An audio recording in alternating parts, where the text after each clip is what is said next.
అంబటి రాంబాబు ఇంటిని పరిశీలించిన వైఎస్ఆర్సీపీ నేతలు, కుటుంబ సభ్యులకు పరామర్శ.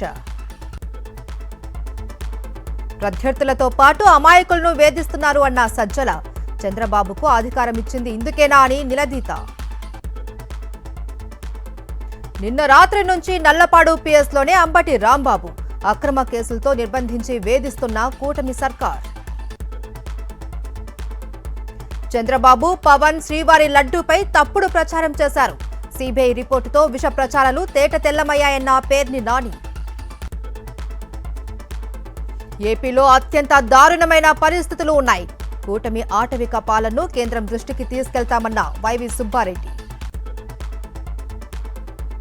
అంబటి రాంబాబు అక్రమ అరెస్టును ఖండించిన బైరెడ్డి సిద్ధార్థరెడ్డి, పట్టపగలు టీడీపీ రౌడీలు దాడులు చేస్తూ ఉంటే పోలీసులు ఏం చేస్తున్నారని ఆగ్రహం.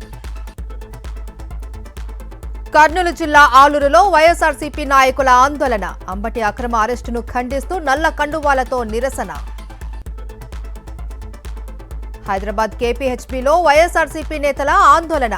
అంబటి రాంబాబును అక్రమంగా అరెస్టు చేయడంపై ఆగ్రహం.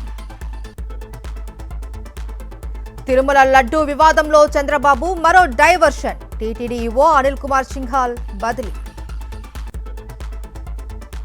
నందినగర్ ఇంటిలో కొనసాగుతున్న కేసీఆర్ విచారణ. ఫోన్ ట్యాపింగ్ కేసులో ప్రశ్నిస్తున్న సిట్ అధికారులు. తెలంగాణ భవన్లో సీఎం రేవంత్ రెడ్డి దిష్టి బొమ్మకు ఉరి. కేసీఆర్ ను విచారణకు పిలవడంతో బీఆర్ఎస్ శ్రేణుల నిరసన.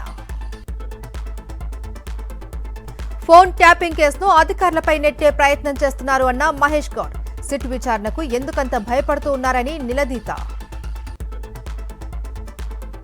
ప్రజా సంక్షేమమే ధ్యేయంగా కాంగ్రెస్ సర్కార్ ముందుకు సాగుతుంది.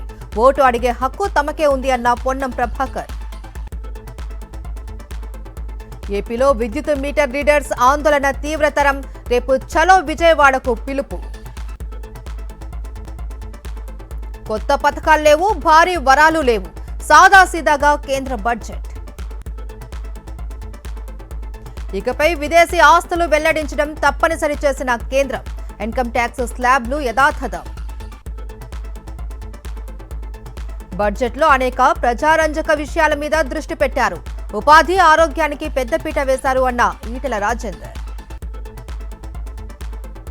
నష్టాల్లో ముగిసిన స్టాక్ మార్కెట్స్. సెన్సెక్స్ 1500, నిఫ్టీ 480 పాయింట్లకు పైగా లాస్. కవల పిల్లలకు జన్మనిచ్చిన రామ్ చరణ్, ఉపాసన దంపతులు. ఆనందానికి అవధులు లేవు అన్న మెగాస్టార్ చిరంజీవి.